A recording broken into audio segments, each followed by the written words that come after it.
You're just sitting there. No. More candy. Yeah. Yeah. But you're just sitting there. I just look over and all I see is, look at all our beverages.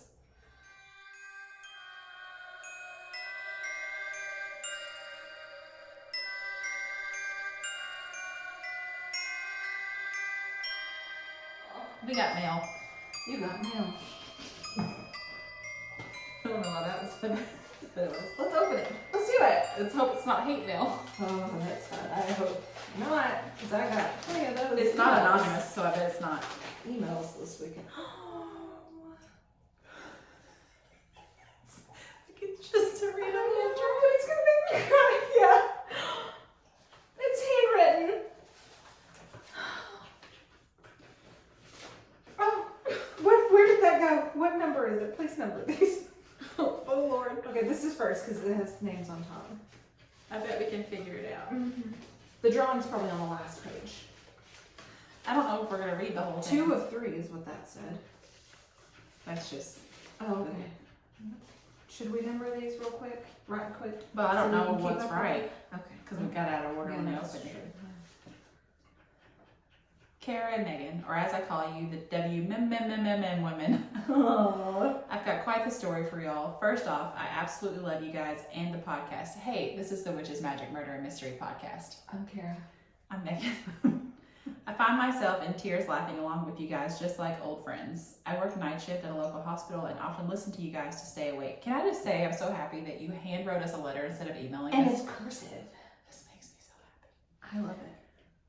I'm currently awaiting your Florida Man episode right now while working. It is currently 4:19 a.m. and I believe I just had a ghost encounter. Oh, And your thought was to tell us I know. And write it out.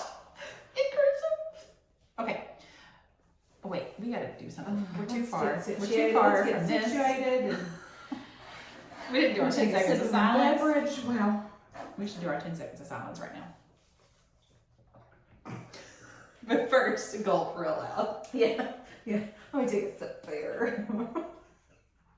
There's going to be a lot of random chatter in this episode. It's only going to be the YouTube video though, so if you don't like it, just skip. When I was editing my episode, I was like, oh man, I'm going to have to do all this for I'm just going to have to figure out how to edit the YouTube. And I was like, no, I don't. That's the beauty of the No, I YouTube don't. video. It's mostly unedited. Mm-hmm. Okay. You did good on that coat phone. Thank you so much. Thank you so much. Okay, so maybe an hour ago I had someone from a funeral home looking for a patient who had passed earlier this evening. Perfectly normal. This patient came in by an ambulance, but unfortunately was... Sounds like Nicholas will just slow it down. Should we save this for a ghost story episode? Maybe. Maybe we should just read it ourselves. Yeah. I feel like we should. Yeah, if this is all about a ghost, sure. Yeah. Yep. Okay. Well, we'll read it. Sorry guys, Uh, a little teaser. Oh my god. But oh where's yeah, the- you can tell from the drawing, by the way, how the pages go. We had it right.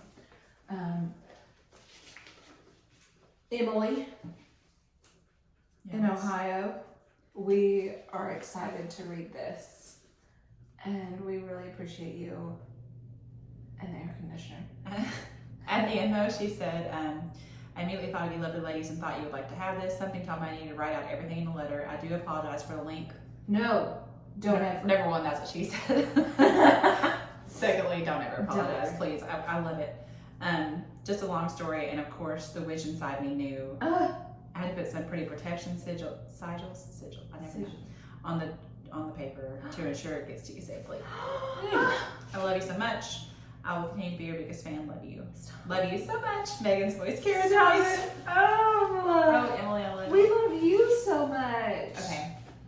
Yeah, you know, I just realized that word, sigils. I've read it a million times. I've never said it out loud. No. Probably, I don't know that I have. No. And you know what? I'm real good at mispronouncing things. No, we're so good at words. Let me tell you what happened last night. Let me tell you, my nose won't stop running for some reason today.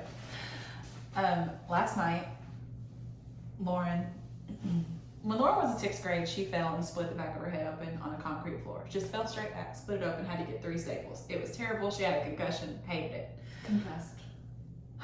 Last night she calls me and she is like, Mom, she's in color guard and she does rifle and Ann Saber, because she's a badass, and she did the rifle, and it came back down, hit her in the back of her head. Stop. She thought she'd split the same part open, but it wasn't. She split a different part of her head open. Oh, fun. And she's a redhead too, so.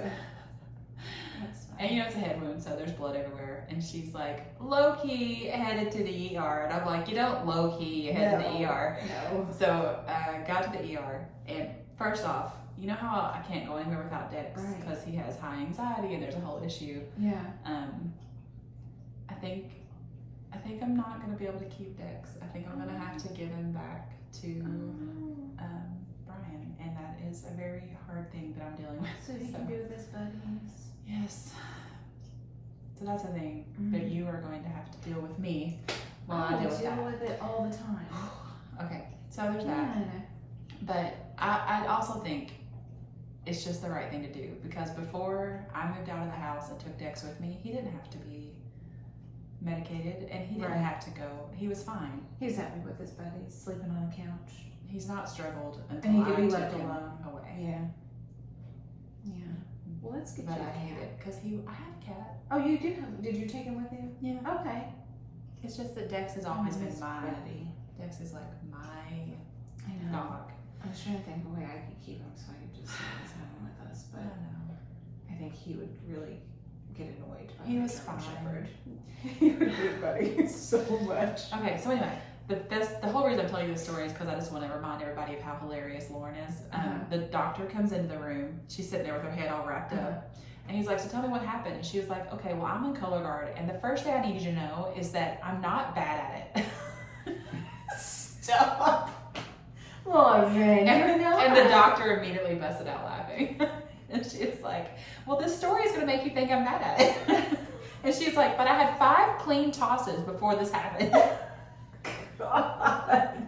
But you know, she threw the rifle in the air, and then I guess she could tell it was going to come down bad, and she like did this. But didn't come in the back of her head. Oh my gosh. Okay. Anyway, that's my fun story. Instead of moving out of the way, like jumping out of the way. The other thing is that yesterday was my mom's birthday, so everybody who knows her, happy birthday, Mama! Happy birthday. And how did we celebrate her? We took her to the Kentucky Native Cafe. Oh, it's such a good one. Man, if y'all live around here, y'all should just go. If you've never been, it's the best. It's such a gem in downtown Lexington. Yeah. It's the coolest Just place. be expecting to just take it easy. Don't go expecting to be like quick in and out. Like doing it. Go chill. Yeah. Just enjoy. Take your time and enjoy it. Yeah. And she got tagged by a friend of hers on Facebook who shared this yearbook photo where she was voted in the yearbook superlatives her senior year. She was voted wittiest, which I didn't know. Yeah, and it's the cutest picture of her. She's in this cute little dress with her cute little haircut. Oh, we it was gotta the share 70s, that. you know. I think she would kill me. She would kill me if I shared it. Yeah. But just everybody know that my mom was hilarious and my daughter's hilarious. So I mean, Megan's hilarious. I can get I mean, I wasn't gonna say it, but we all know. We all know that she is. Okay. She's gifted. Should I get to my episode now that we've been talking for 10 minutes? We're gonna have to cut a lot of that out. So It's fine. I've got a missing person. You do? It's like me and serial killers that poison people. But they're out there. They're all over the place. Except for missing people. We don't know if they're out there. We don't know where they are. They are so out there. They're so out there. There was also pause. Listen, I did a little poll for my Patreon thing, and everybody is saying magic, and I'm so excited because you know Persephone is like my favorite mythology story, so I get to share that a little bit too. That's exciting. Yeah, they picked a ghost story for me, and so if you're on the Patreon.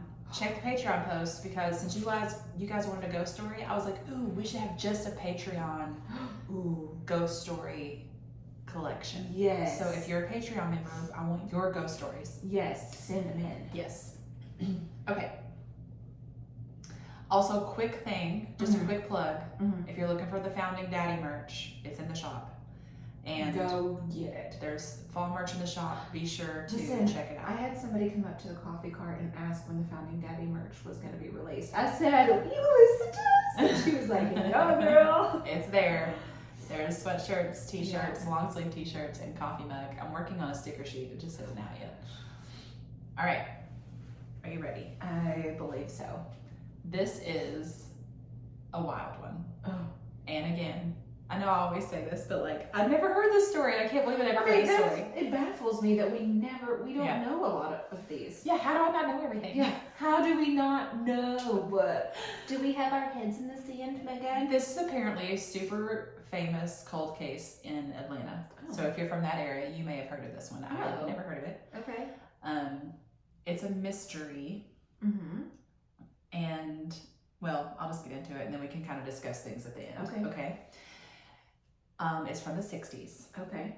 On October 14th, 1965, 25-year-old Mary Shotwell Little, that name, that's a good one. She was just living her normal, everyday life. Okay. Like they all are. She was married. She worked at a bank. She didn't have any sort of dangerous habits or any kind of wild, edgy lifestyle. Okay. You know, she was a hot mess express. Normal person. Yeah. She had grown up in Jacksonville, Florida, and she lived there until she was in the 9th grade when she'd moved to Charlotte, North Carolina due to her dad's job. Okay.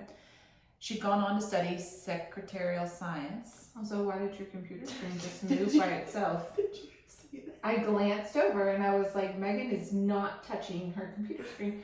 It just scrolled up and down. I'm glad you saw it too. And it wasn't even on that, it was on the zoom in. The last thing Megan had touched was zoom in, and it decided to scroll up and down. That was so weird. I'm really glad you saw it too. And if you watched the YouTube video, you might have seen my face go, like, what was it? What's happening around here at the moment? Okay.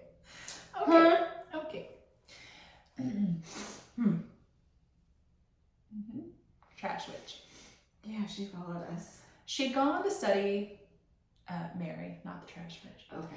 Mary had gone on to study secretarial science at the North Carolina College for Women, which has now gone on to be the University of North Carolina at Greensboro. Okay.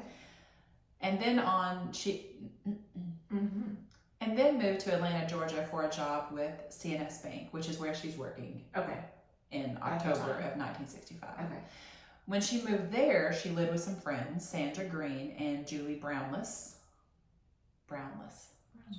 I've never heard that last name. I was about to say that. I have never heard of that last name. In a triplex near Emory University. Okay. Then, in 1964, she met the man that she would end up marrying, Roy Little.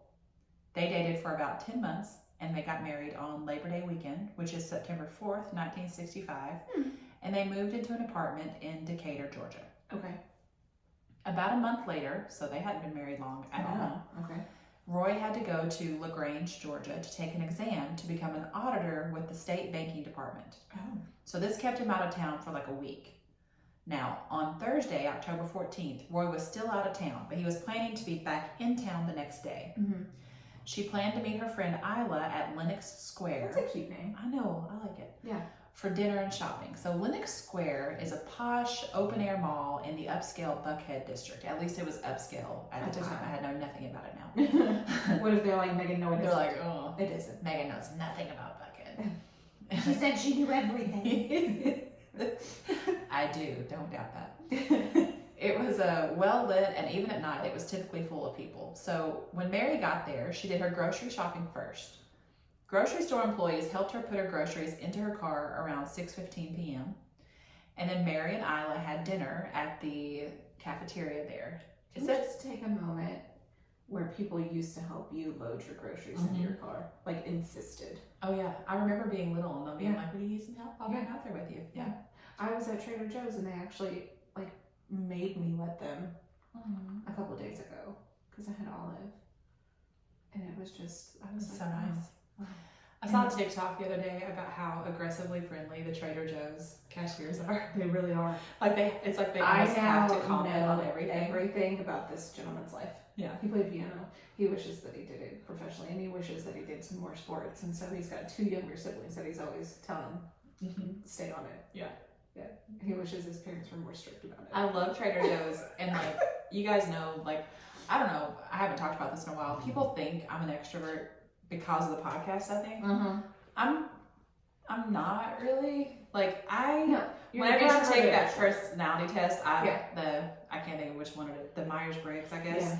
I always score like 49, 51% on the introvert, extrovert. I very much am right there on the line. Yeah. It just depends on the day. And I have to like prepare myself when I go to Trader Joe's. Like I gotta psych myself up for it when I get in line. Because they're gonna tell you everything. They're gonna talk to me, and I gotta be ready. About all of it. Like even if you're in the aisles, they're gonna talk to you, and that's a breath of fresh air. But, I mean I like them. Yeah, but I gotta be just ready. Like woof, woof. Okay. Anyway. Also, Trader Joe's is amazing. I love it. Oh God, I just love everything they have. Yeah. Anyway, so Mary and Isla, they go out to eat. They go shopping for about an hour, and they separate and come back together again. I'm guessing they want to go shop in different stores. Oh, yeah. And they meet back up again before partying for good for the evening. Mary had guests coming to stay with her for the weekend. So 2 couples that had come to their wedding were coming back to visit. So she wanted to get home to put the groceries in the fridge and clean her apartment before her guests arrived.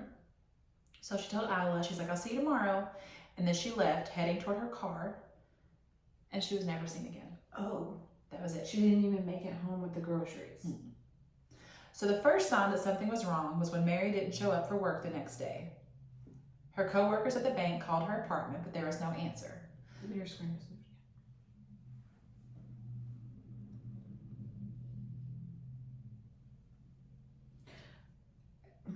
I don't know why. No. This room does back up to the funeral home. I don't need you to tell me those things right now. I don't know what they're doing. I can't tell you why. Listen, you know what? There's this little old lady that David, Tyler's dad, knows, and he has to do her, what is it called? Her... I don't know where the story's going, so speech at her funeral. Eulogy. He has to go do that tomorrow, so she's currently there. Oh, God. What if she's like, hey, ladies, I really like your story. I'm going to go tell Taylor. Hey, I can't remember your name. She's over here just pushing buttons on my computer. She's like, how's this thing work? Could you not? She's like, you're reading too fast. I'm just scrolling back up. I didn't catch that part. Y'all got on a tangent. Where's this about Trader Joe's in here? I don't see this. You know they hate it when you do tangents. What's her name? Do we know? I'll have to ask.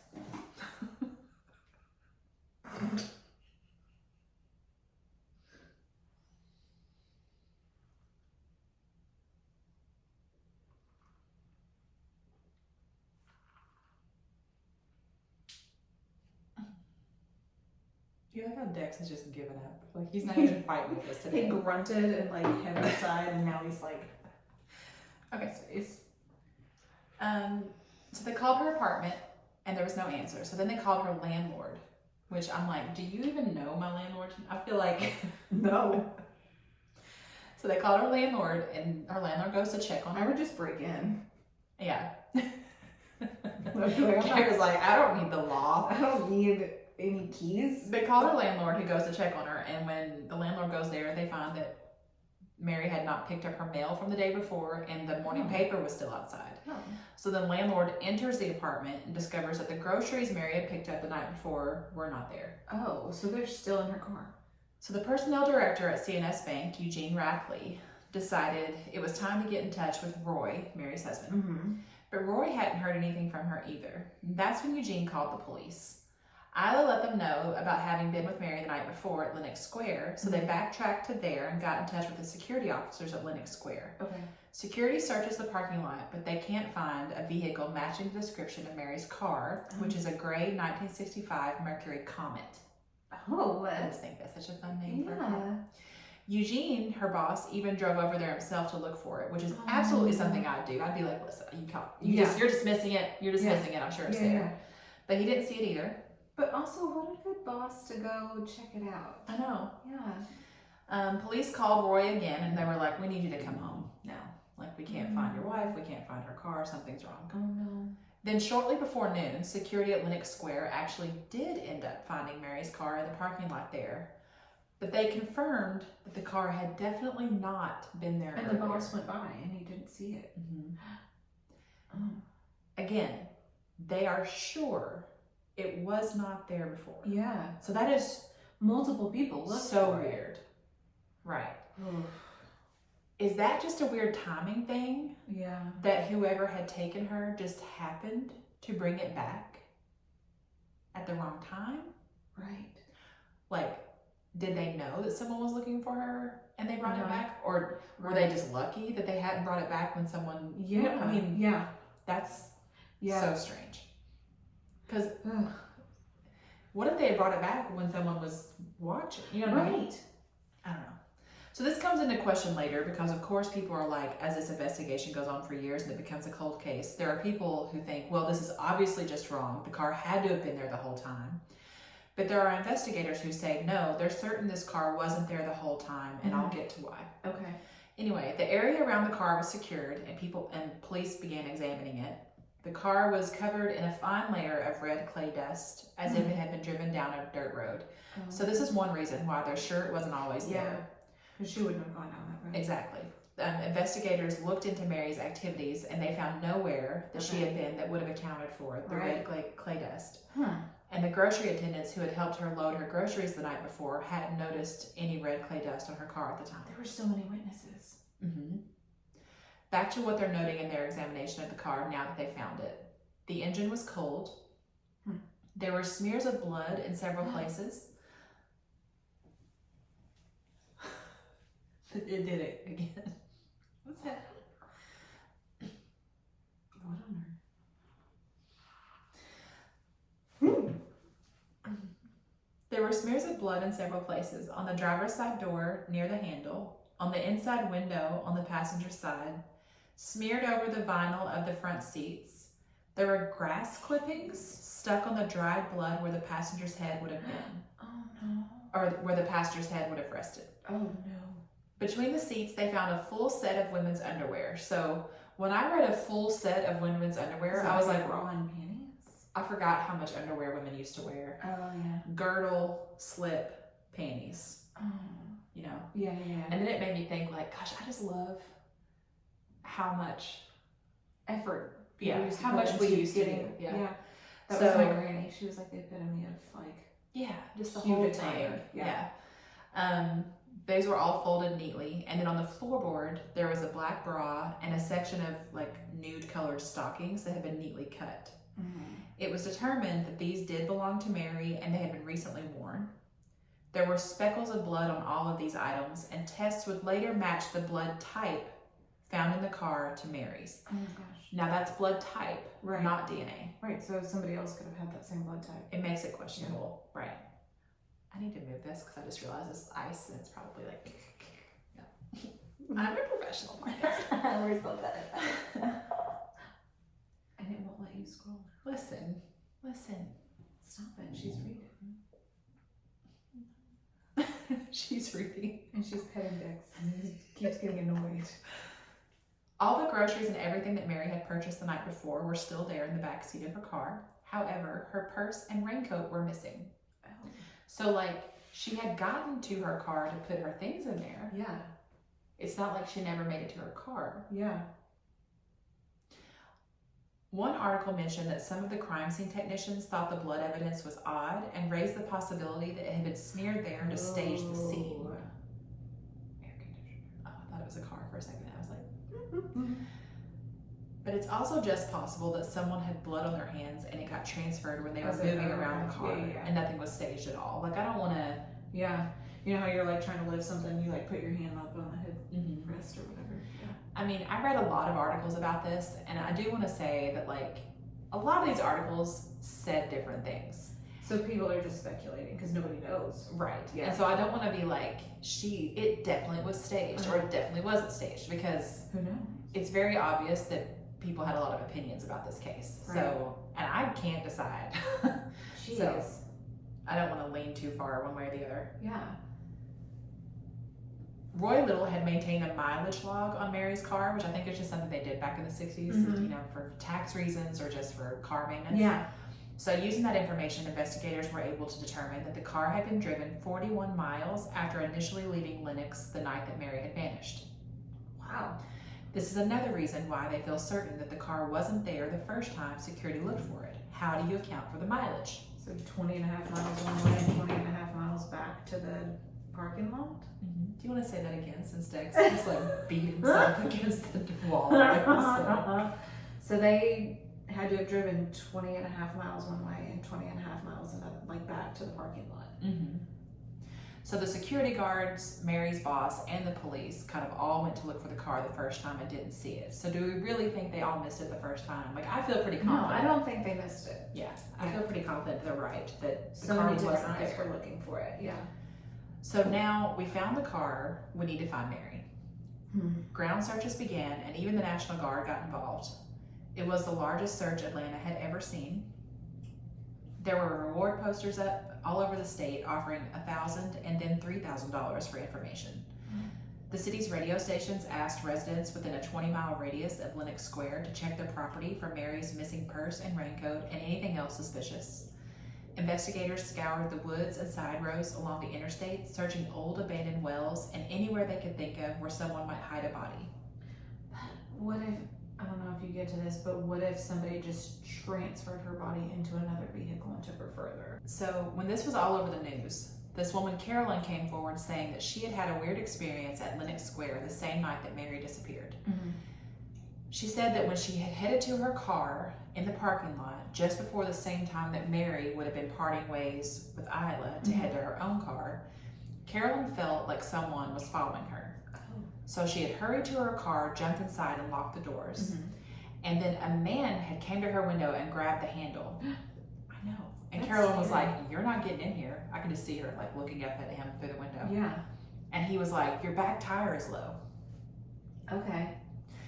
And Carolyn immediately drove away and went to a service station where she got her tires checked, and they were all fine. Oh gosh. Did I ever tell you about this time me and Melissa were driving down Taste Creek Road, and like this car, like these two men, like kind of tried to get our attention, I feel like you. and they were like, "Your muffler is hanging low," and I was like, "What?" And we were like, It's not. so we waited and we went to like, we drove on down the road till we got to like a gas station that with lights and people around, and we got out of the car and there was nothing wrong. It was weird. Oh, that's sketchy. And I was like, what was that? Why were they? I don't know. Ooh. I still don't know. It creeped me out. Anyway, so in case anyone ever does something like that to you, do what Carolyn did. Yeah. Find a safe space Yeah. for other people. Don't just trust that they're actually being helpful. No. Anyway, don't trust anyone. That's what we. Yeah. That's my motto. Everybody's Trust no bad. one. So she went to the service station, got her tires checked. Everything was fine. When investigators heard this story, they thought that possibly this was probably the man who took Mary, and maybe he'd been specifically waiting for Mary and had mistakenly approached Carolyn. Oh.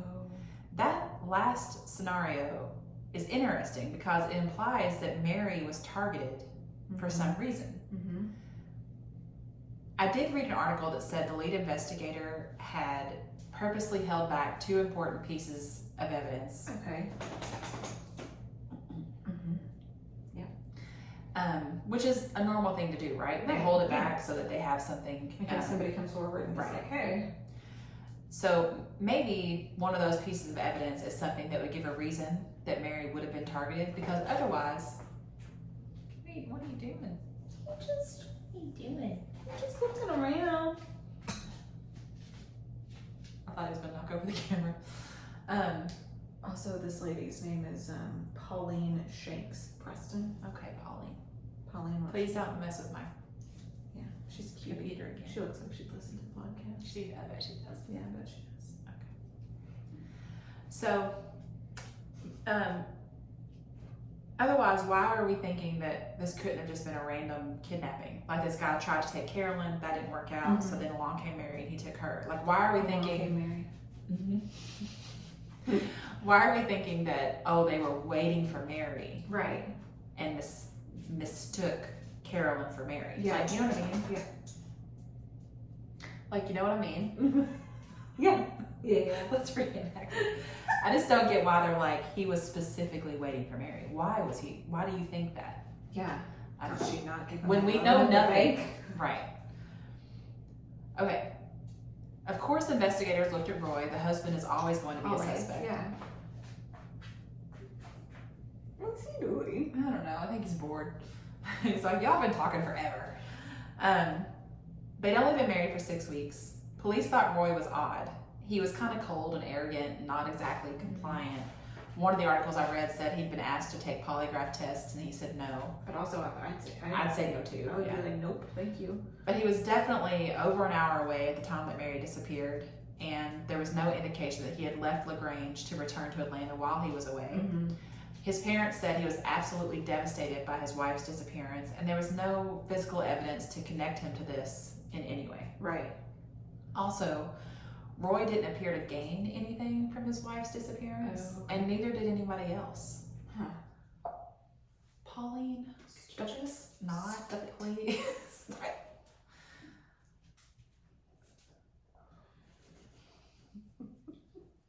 Hundreds of people were interviewed, and of course, the investigation. Did you hear my stomach just then? Did you eat air as well? Yes. I haven't had anything else to eat today. Hundreds of people were interviewed, and of course the investigation took all sorts of turns, but there were never any significant leads. Like I said, Mary led a fairly average life, and I mean that in the best way. Yeah. Then a month later, 2 credit card slips turned up showing that one of Mary's credit cards was used twice just hours after she disappeared. Oh, wow. It took a month to figure this out, but it's also the 60s. Right, so that's what I was going to say. it was used once on the morning of October 15th. Remember, she disappeared on the evening of the 14th. So this would have given whoever it was time to travel in Charlotte, North Carolina. Okay. That was Mary's hometown. Right. It was used by a woman who was said to be with one man. They were in a white and blue 1956 or 57 Buick. Okay. Later that same day, the same card was used in Raleigh, North Carolina by a woman who was said to be with 2 men. Oh. A witness said the woman kept trying to hide her face, but looked like she had a head injury and blood on her clothing and maybe blood on her legs. Oh. But most of the articles I read also said this woman never got out of the car. So, like, how could you see her that well if she never got out of the car? Yeah. I don't know. Both of the slips were signed Mrs. Roy Little,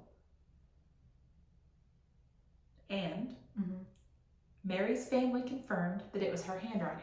Oh. I know. This part blew me away. Like, whoa, I thought she was gone way before this. Okay. Whoa. the fact that her family confirmed her handwriting, I was like, what? Because this whole time, I was like, it's not her. Yeah. Because someone took her raincoat and purse. Yeah. So maybe a woman was involved in her disappearance, and this is just that woman. Right. And maybe blood But got on now the they kept raincoat the- when they took her. But now they kept the raincoat to keep her covered where she was wounded.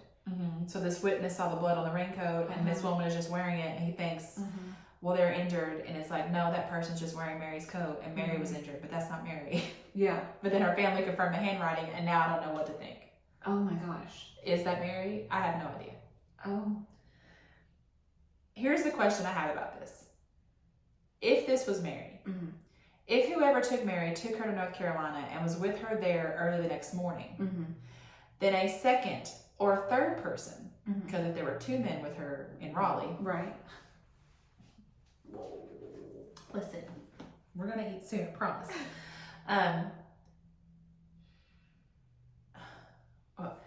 That a second or third person had to be with her in order. Let me start over. Here's the question I have about this. If this was Mary, now what you're doing. Why? Why? Stop it. If whoever took Mary took her to North Carolina and was with her there early the next morning, then a second or third person, because they're saying 2 men were with her in Raleigh, had to be involved in order to drive her car back to Lenox Square parking lot and leave it there Friday around noon. Yeah. And the more people that are involved, the more unlikely it is that this whole thing is able to be a secret for so long. So, like, this gets just bigger and bigger, and that doesn't make sense. Yeah. So then the FBI did a handwriting analysis on her signature too. Okay. And it was inconclusive, partly because the samples were so small. And it's the thing where it was on the carbon copy. Remember they used to do carbon copy every credit card? Yeah. So they were examining that. So it's not the original, which also made it hard. Also, Mary and Roy, they'd only been married for 6 weeks, and they're like, it's possible that she wasn't used to writing her married name yet, so even if her signature is a little uncertain, it could be because of that. Right. So who knows? Not me. Not us. We It's don't just know. the FBI. Nobody We know knows. nothing. Nobody knows. Nobody knows. The license plate on the Buick had been stolen in Charlotte, and there's no record of that credit card ever being used again. Wow. Wow. The next month, November, in case you need a reminder of how calendars work, Roy put out an appeal over the radio begging for Mary's safe return.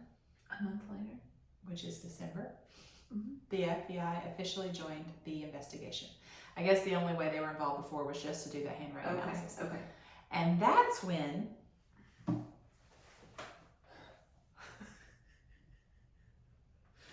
Pauline, stop it. Leave my computer alone. What on earth? And then that just got highlighted. Did you see that? She's like, I see an error here. Were you a school teacher, Pauline? Oh. We're going to have to Google this later. Okay.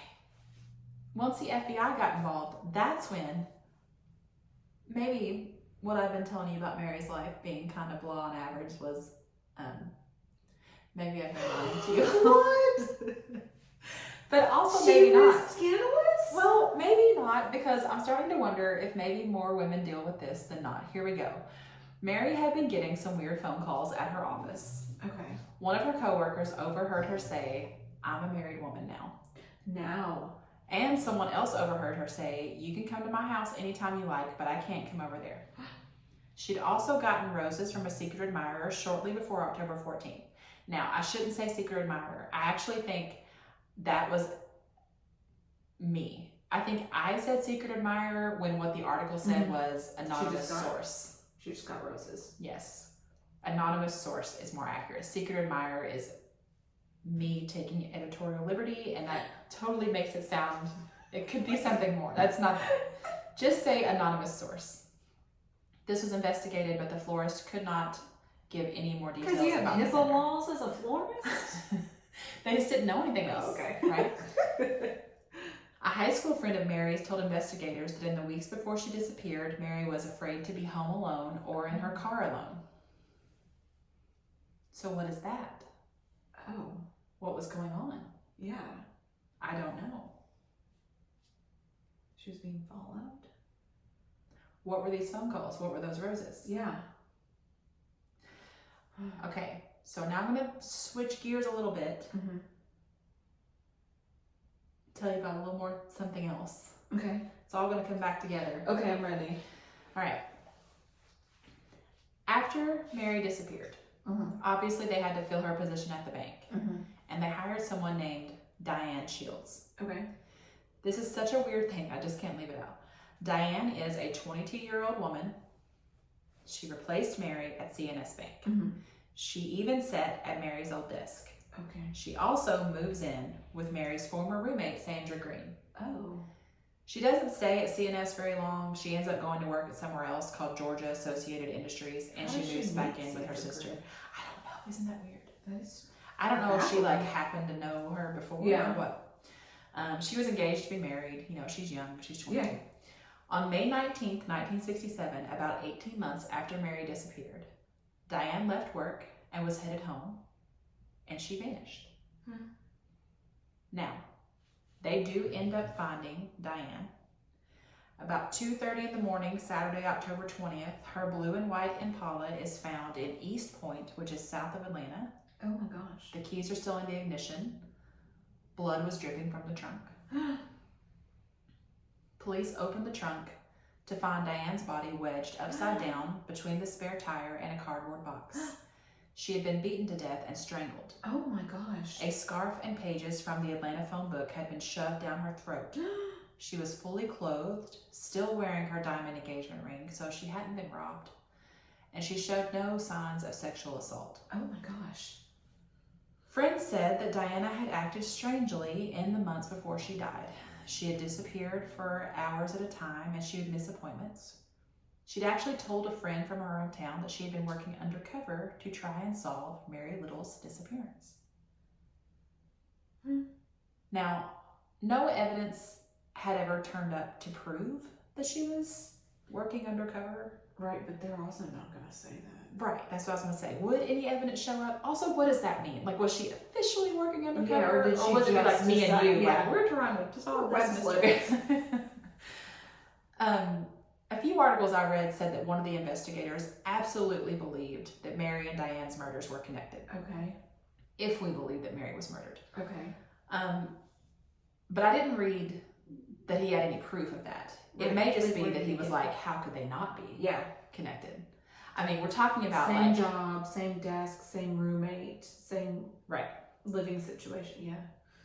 There was some talk that there was some shady stuff going on at C&S Bank. And it's possible that if Diane was doing some digging, she could have turned up some of that. Oh. I can't figure out how much of this is just wild speculation. So as always, I'm going to throw in a big allegedly here and remind you that I'm just telling you things that have already been reported publicly in other places, and you can find the sources in the show notes, and I'm not making any of this up. Yeah. Okay. Also, there's never been any proof that Mary or Diane was involved in any of this, if any of this is real at all. Okay. But there were rumors that law enforcement had someone undercover within the bank investigating a lesbian ring. A lesbian ring of what? I don't know. I guess back then just being a lesbian was something. They had nothing better It sounds great. I'm than telling you. to out all the lesbians. Yeah. We found some lesbians. You're a lesbian. You're a lesbian. What are you talking about? You're a banker and a lesbian? Impossible. Take it down. Inconceivable. So here's just a direct quote from an article I read. Another story that investigators encountered was about a sugar shack. Stop. That's what I'm naming the coffee cart. Forget the coffee box. Sounds like the best euphemism ever. A home on Lake Lanier. Oh, I call that. We should do an episode on Lake Lanier because that's where all the crazy stuff are. Oh, that's where all like weird mystery. Yeah. But I like that better. Oh God. Maybe we should do that for that painting class we have to do, and I'll just make all the absurd comments. Sugars are. Okay. On Lake Lanier, where senior bank managers, this sounds too ridiculous to be real, but also this is like that place where all the politicians go, the camp. We should also do an episode on that. Okay. A home on Lake Lanier where senior bank managers supposedly entice young female associates to join them for extra. No. I gotta get through this paragraph, you guys. A home on Lake Lanier where senior bank managers supposedly enticed young female associates to join. Shit. I was trying to not It's too dumb. I know. But also, it's like it's so stupid, but also it's probably real. Oh, I can see it. Allegedly. I don't know, but maybe.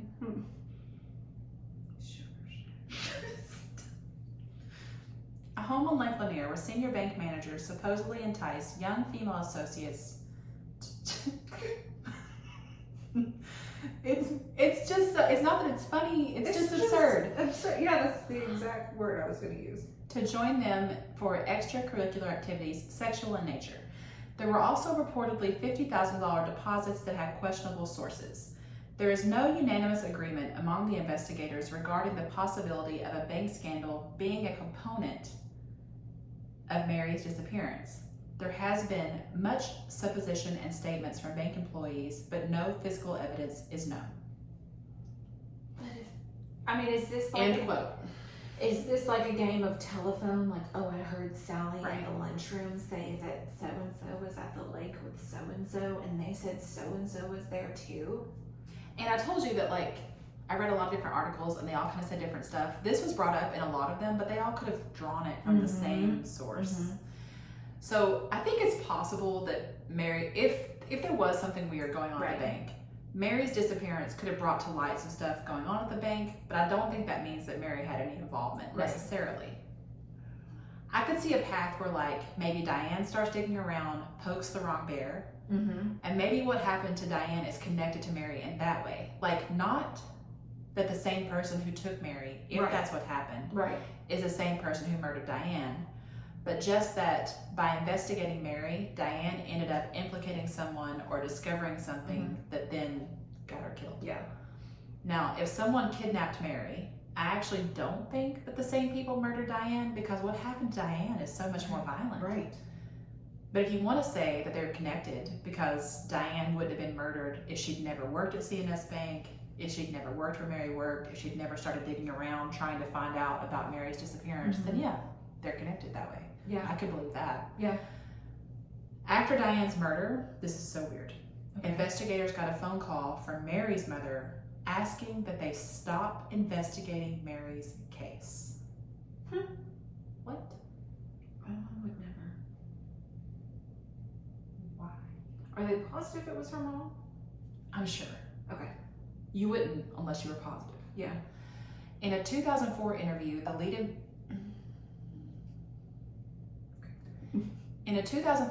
the lead investigator said that when that happened, it made him wonder if Mary's family had heard from her. He suggested tapping their phones, but the FBI had refused, which is,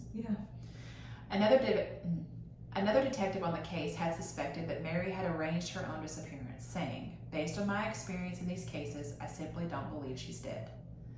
Eugene Rackley, you might remember he was her boss at the bank, disagrees. "She was a fine, fine person," he says of Mary. "She could never have done her family that way." Again, no substantial leads have ever been found. Mary's family has not been willing to provide a DNA sample to compare against unknown found bodies. So what do we think? What? Was she kidnapped or murdered, or did she fake her disappearance?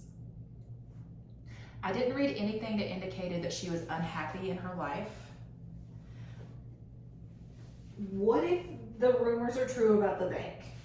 What if the FBI was also involved in that and they had her in there? What if Mary was also investigating? What if they had just, like, even though she was already in banking, they had hired her to do a little more for them and then they replaced her with this girl? But what if she had to go into hiding? What if she had to? I think if it was like a More witness immediate. protection program, they wouldn't have done anything like this. That's true. That's true. I mean, do they do that to cover their own tracks? I Or don't do they know. up and admit, hey, I mean, unless they had, if they were investigating something, I mean, they would have had to explain her disappearance somehow. I don't know. I act like I know. Listen, Yeah. and all the things I know about how the FBI works, We're so good at this. maybe I mean- we should just call the FBI and be like, let me call the people I know. can we just ask you some questions? Let me just give Obama a call. It's been a while since we've talked, so Yeah.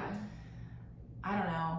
Or There's a lot of politicians in Could New she York just right have now. I been- bet we could find them. could she just have been scared enough to, Say, I can't do Like- this anymore.